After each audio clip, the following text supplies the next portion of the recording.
Hi everyone, how's it going? I'm Bonnie Violet, transgender spiritual drag artist, digital chaplain. I'm Pacey, transmask, non-binary, recovery and mental health advocate. And welcome to Transjoy Boise, where every story, laugh, and act of joy is a stand for our community.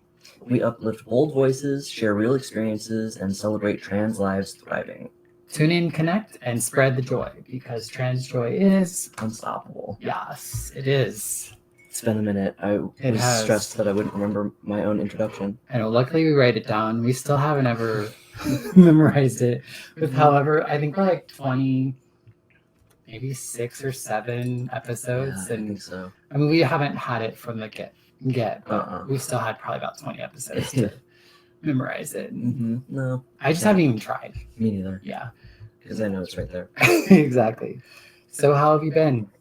I've been good. It's been a minute since we've been here. And it seems like, I kind of stepped away from everything to focus on studying for the LSAT that I just took last week. And I think I thought that, taking some space, I would feel like everything would calm down a little bit. But it seems like everything that is going on in like the country is just somehow worse, you know? So, but now I feel almost disoriented because I'm not in my routine of like doing this and my stuff. It just feels like it's so overwhelming. Yeah. And so for folks who might not know why you're taking the LSAT, do you want to talk about that a little bit? Yeah, sure. So I was applying for doctorate programs for psychology. That's always been, my field. But then when things changed in November with Trump winning, I decided to go into law instead.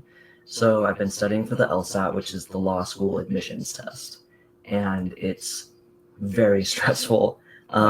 It was a nightmare. I was studying like all day, every day. Was it last week that you did the test? It was on the 10th. Okay. Yeah. And then you're getting your results soonish? I should get my results in around a week. Awesome. Yeah. So hopefully my results are good enough to get accepted into law schools. And then I'll be starting school. Like, it's obviously too late for me to start this year. So I'd be starting in a year from now. So is your intention to go to the U of I law program, or? I would like to, yeah. Just I have a few friends that are there right now, and they'll be in their final year this year. So they'll be gone by the time I'm there. But yeah, I think they want to be able to show me around and introduce me to some of the professors and stuff. Yeah. So, well, and that way we get to keep you here in Boise, at least for a little while longer. Absolutely, yeah.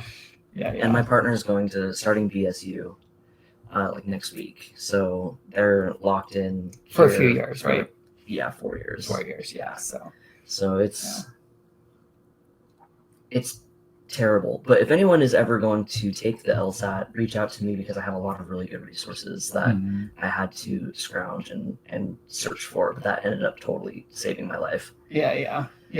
I'm really impressed too. I say it was like, because I feel like it wasn't that long ago. You're like, all right, I'm going to be a lawyer. And then you're like studying, and then you're like taking the test, and then like a year later after you said that, you potentially are going to be, just a little over a year later, you're going to be starting law school potentially. That's exciting. Thank you. Yeah, it was a complete change for me because my passion has always been psychology. And I feel like I'm gonna miss that, but I also feel like this is exactly what I'm supposed to be doing. Yeah. So it feels, validating and also terrifying. So law was nothing you had ever considered before?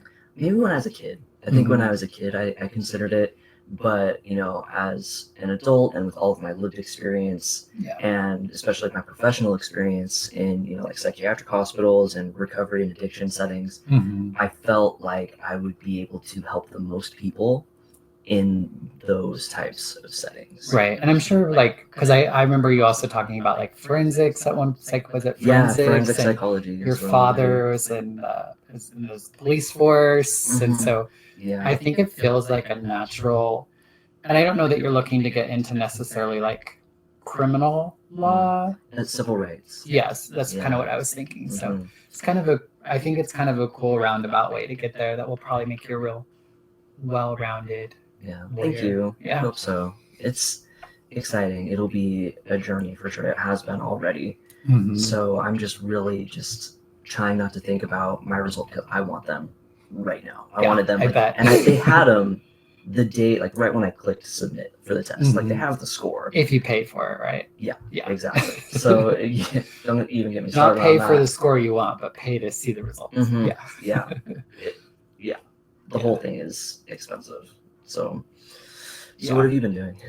I've mostly just been, as many as folks may know, I've kind of talked about it briefly, but my mother has terminal cancer, and she's kind of been in the last rounds of chemo that haven't been effective. And so I've really just tried to center my mom and trying to show up for my mom right now. We've had my mom and my family and I, we've always been super, super close until I started my transition. And once I started transitioning, it created this huge separation and distance. Even with my mother, she still like had me in her life and stuff, but it was very different. She never would talk about it or acknowledge it. So I really wanted to put some energy towards spending time with mom. They live in Wendell, which is about 100 miles away from here.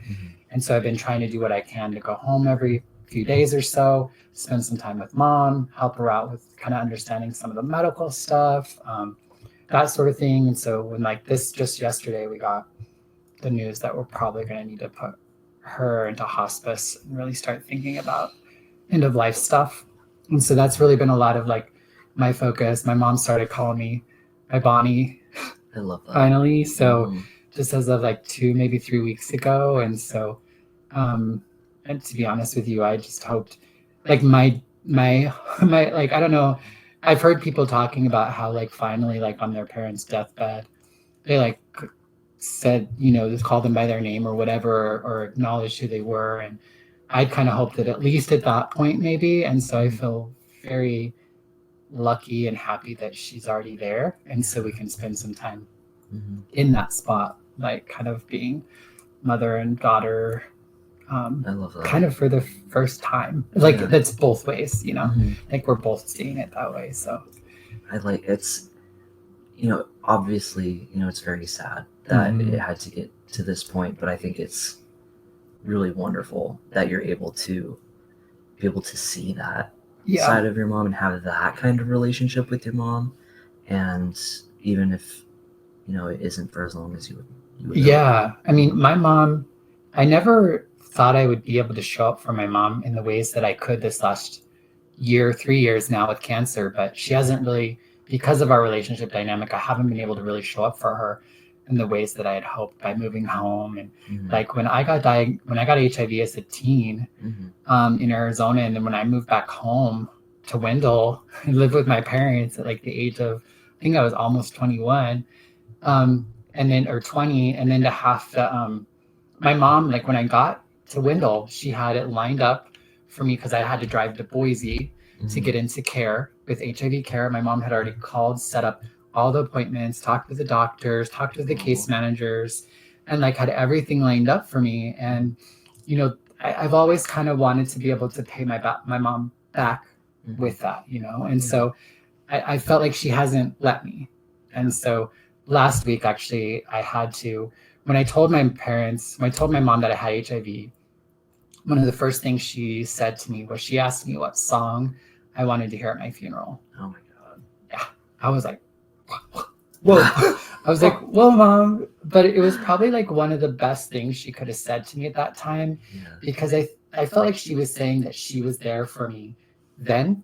She was going to be there for me when I got sick, and she was going to be there for me even after I died, to like make sure that everything was the way that I wanted it to be for me. And she would know, she knew that I'd have a song, and it was Green Day's Good Riddance. Like she knew I'd have a song. And so I don't know, I actually had that conversation with her this last weekend, because I knew they were pretty much going to say the chemo's not working, I need to get into hospice. And so I tried to just, I guess, prepare her for that conversation. I just told her, I was like, Mom, you were there for me. You said this to me when I told you I had HIV. And like, I just want to show up for you in a similar way. I want you to know that I'm here for you now. I'm here for you through this journey and even after. Like, I want to show up for you, And so I feel like she's finally letting me. And that, I think that's been the hardest, because it's already a position you feel powerless. There's nothing I can do except for maybe like show up or, this sort of stuff. And so to have limited access has been challenging. But It's probably one of the hardest things I've dealt with. I'm sure.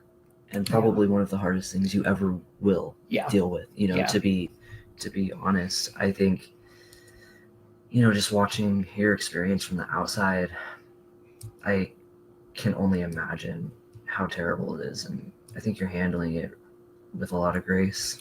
Thank you. I feel like I have everything I need. Like I have support, I have friends, I don't know, like I feel like if this is going to happen, I feel like I have everything. Like I can show up in the best way possible, probably better than any other time of my life that I could have. And so I really feel like, sometimes things happen in life and I don't think that it happens for that reason, but sometimes it just seems like things line up. Oh yeah. In a way that when something happens, it's like, oh, like, because the fact that I'm already here, even it's hundreds of miles away and I can't quite get here that often as I would like if I still lived in San Francisco or Chicago or anywhere else, it would have been even more difficult for me to be able to, because right now my mom could say, come, and I'd be right there. You know what I mean? So whereas it'd be a little bit different if I wasn't living here. And I think it would have been a lot more difficult for me to try to figure out how I could be here more. So I don't know. Then that kind of feels a little good to think that maybe, things were lining up in a way to help us. I think so. Navigate I think so for this. sure. Yeah, it happened in the right time. Yeah, and then hopefully my dad will. Yeah, I was gonna ask if you would feel comfortable mentioning that, just in case there are other people that might be dealing with something similar. I think because my dad has pretty much disowned me. Even before I came out to him as being trans, he could see that things were happening and he was just cut me out of his life. And I had to create a distance from my family for a long time, which was really hard before I even told them I was trans, because I was starting to transition and starting to go to that way. And they were starting to see it and they didn't like it. And I couldn't handle hearing any sort of disappointment or any sort of lack of approval, especially from my mom and dad. I've always felt like I almost hold them too high and caring what they think about me. You know what I mean? Yeah. And so when I finally told them, my dad really just completely cut me out. And so that's the thing that's hard. My mom and dad are still married. They've been married 47 years now. And so that's, I think, the other dynamic that's made it hard for me to get close to my mom, is because my dad's in the room, right? Or my dad and I's issues, I guess, or it's really my dad's issues, makes it difficult for my mom. So if anytime I come home to visit, it's a thing, and he goes and hides in his room the whole time I'm there. A couple weeks ago, he did actually stay in the room, but he won't talk to me. He won't acknowledge me. 4 people could be having a conversation and we're all talking, but he will not engage or interact with me within that. So, and that was progress, actually. Yeah. That was progress. So my mom and my brother are asking me please to keep giving him grace and just give him some time, but it's really hard. I've really wanted to just be listen here. Yeah, it's baffling to me that someone could be in a situation like that where he obviously loves your mom so much. I mean, his wife is dying. It's a hard it's a hard spot, and that's the thing I want to say. It's your wife is dying, my mother is dying. She needs both of us. Exactly. And she needs us to be able to show up for her as fully as we can and not worry about our fucking dynamic. Exactly. I want to be if you don't want to see me after this, fine. I'll never see you again once she dies, if that's what you want. But I hope that that's not where it goes, but it could. And I just think that at least for a little while, I'd like to see him be able to lean into it a little bit more. And I might just have to push it. Yeah. But it's hard to push without it impacting my mom. And I think that's been the hard balance of because I want to put my mom first, and me fighting with dad or confronting dad or whatever isn't necessarily putting mom first, maybe.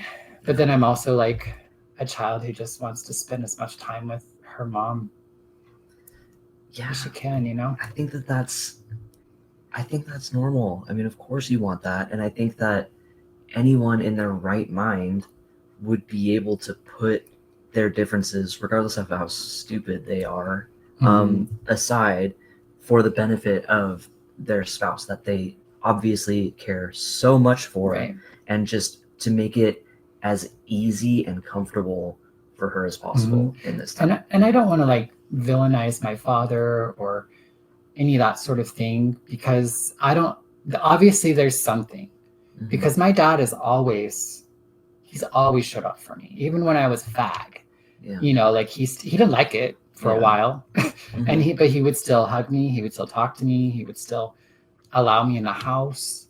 Mhm. And it's really not that way now. He doesn't even want me in the house. He'll let me because mom wants me there, but he really would rather me not be around.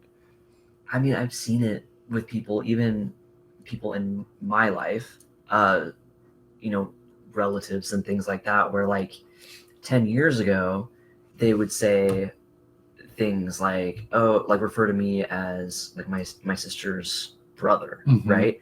But now those They're same unwilling people to do it. are the ones that are like, well, trans people shouldn't be playing sports and blah blah blah. I'm like, so what happened? And we all know what happened. Yeah, people have gotten a lot of bad information Mhm. fed into them, and I think that's really a big part of it. And I know that my dad's super conflicted by it, and my other family members say that he's just trying not to, he's afraid to say something to hurt my feelings or something. And I'm like, dude, you are hurting me more. Yeah. Like, you are hurting me more. You could call me everything under the book and tell me what you think. And that would be so much better than like silent treatment, cut me out of your life. Like, at least for me, that's the way I feel. Yeah. Like, I think he's going to live to regret this. Yeah, well, yeah, and I'm hoping, I don't know, I'm not giving up hope on it all. And like I said, it's obviously hard for him. It took my mom a while too, and she's, you know, and like when she called, when I like asked her, because the first time I heard her referred to me as Bonnie was when she was making arrangements with the funeral director. And she said, so my children, Bonnie, Violet, and James, will be coming in when I die, and they're in charge of everything. So whatever they want or say goes. And I was like, she just called me Bonnie Violet. Yeah. Like, I was like, oh my God. And so later that afternoon, I told her, I was like, Mom, that really meant the world to me. Yeah. That you called me that. And I know that you love me and you care about me and that you support me because you've said that. But when you don't call me by my name, it's confusing to me. Yeah. It makes me feel like maybe you don't quite, you know? And so, well, she's like, well, I've never known anyone had a sex change. And I was just like, Mom, don't say sex change. Yeah. You know, I too was just like, Mom said sex change. But anyway, it was just kind of, and so I think that also just let me in. And then she just started calling me Bonnie from there on out. Like ever since then, she's called me Bonnie Violet. She pronouns very often. And so probably a majority of the time. And so I think it's just foreign in a lot of ways. And I think it's hard to have the conversations and to also not place some sort of like, because right now I'm left to just come up with these ideas of why things are playing out the way they are. And it's always, unfortunately, like the worst case scenario. Oh yeah, of course. You know, yeah. It's just so somber, you know, and bittersweet to have her refer to you, you know, as your name. It means the world to me. With the funeral home. God, it's just... Yeah, well, and the funeral director has my dead name. And so does... Oh my gosh. Really? So does the chaplain at the hospital that my mom's going to. Really? It's so crazy. That's weird. Because my dead name is not like super No, it's common. a pretty rare name, I'd say. Yeah. So I don't know, like, I kind of find it funny. It's even my sure, mom kind of giggled about it a little bit. I was like, Mom, did you notice? She's like, yeah. Oh, that's... What a small world. I know, just like a little humor, I guess, in the mix of it all. Yeah. Well, so that's kind of what we've been up to. Yeah. And so one of the things we wanted to do, so we kind of took a pause from like the podcast, and even like we put a hold on some of the cafes over the last couple of months. The social support group has been going anyway, which has been really great because it runs itself now. Yeah. Like, we don't even have to show up. There's a regular group of people that always come. And there's always new people. And so that's really been cool to see too, that like it doesn't need us. Yeah, I like it. It's Just keep impressive. Yeah, there's good people there, good conversation, and everyone seems to have a good time there. So yeah. So that won't be stopping. Yeah, not at all. And so now we're trying to, because the March is like 3 weeks away now. Yeah. And we just started planning earlier this week or last week, middle of last week. Well, we've had the date set for months. And you got the capital reserved months ago too. Months and months ago. Yeah. So, but we've been hesitant to make any announcements to you all because we wanted to have everything kind of figured out, like what we're going to be doing. And now we know enough, I think, to be able to tell you and to at least remind you to save the date. So on September 5th, we're going to be having the second annual Trans March. Yes. And it's at 5 p.m. We're meeting at the Capitol this year. We're meeting at 5:30 will be like speakers, that sort of thing. And then around 6 o'clock, we'll do the march. Yeah. The route TBD. And then we're looking also to have some sort of like after party. Yeah. Some performances and stuff like that around 6:30. And an after party. It'll be great. Yeah, I think so too. So be sure to like mark it on your calendar. Also keep an eye out. Yeah. As far as like how you can interact, you know, all that sort of stuff. Like, and bring signs because at 5, that's where we're all kind of gathering. At 5:30, we're going to be having speakers, but it's going to be like a rally. You know, we're going to have a big rally for, you know, trans and non-binary folks, but also all of the other marginalized communities that feel, you know, under attack right now. We want everyone there because we're all fighting this together. And so our theme this year is we belong here.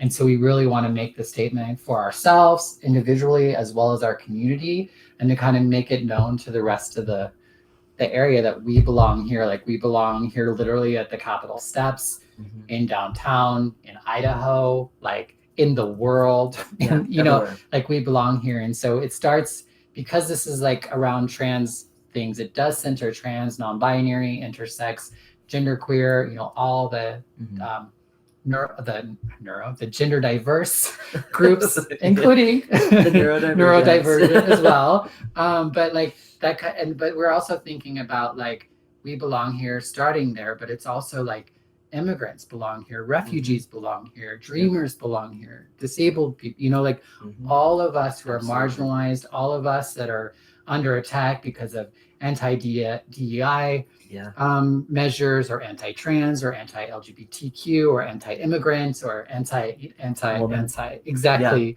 And so we really want it to be like a moment where, yes, we're centering trans people, but also that other folks who are marginalized as well can come be a part of that. And trans people are also immigrants, refugees, disabled, you know, all those sorts of, like, there's lots of varieties. It always feels a little interesting, I think, talking in those sorts of ways about people, because we're always talking about how we're more than just our transness, or we're more than that. But when we're being under attack because of those traits or parts of ourselves, then I think we have to claim them. Oh, absolutely. I think that, you know, I believe that being trans is like the least important thing about me, but when it's under attack, like I am fucking trans, you know, and I'm gonna fight for it because I'm very grateful to be trans and I'm very proud of it.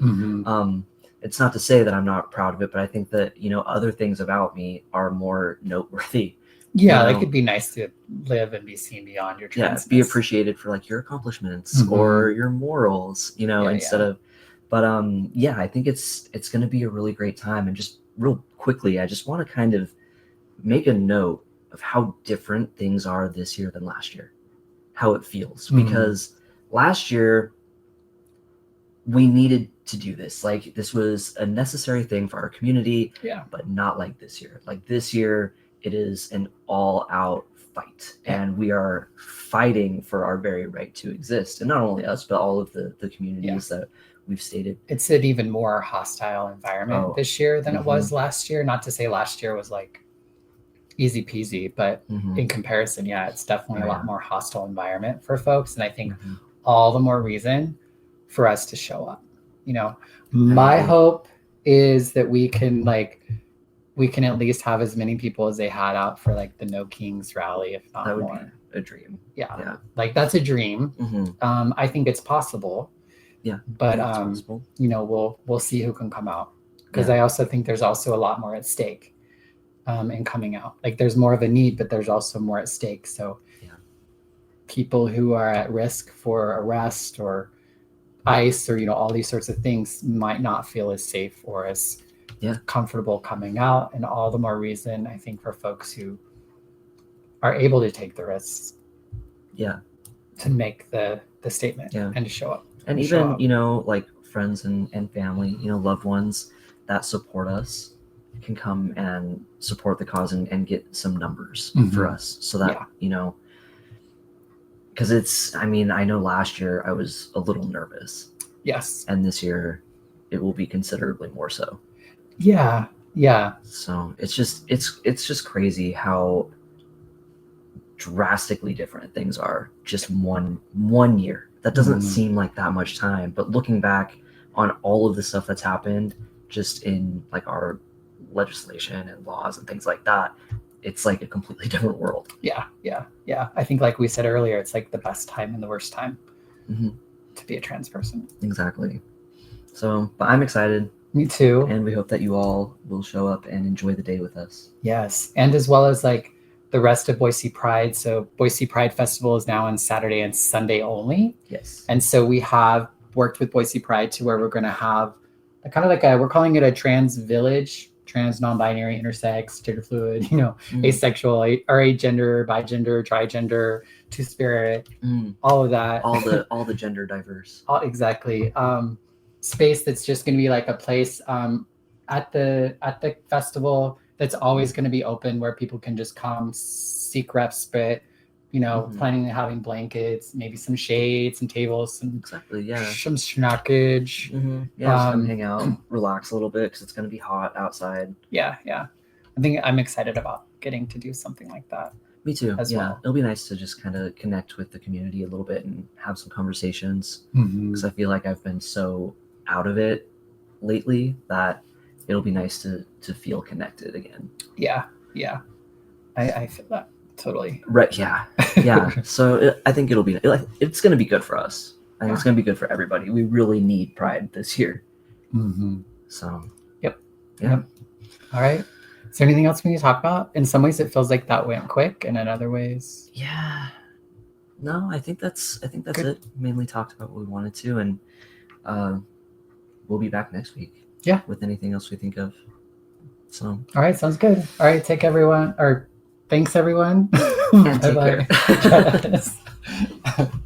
take care. What am I trying to say?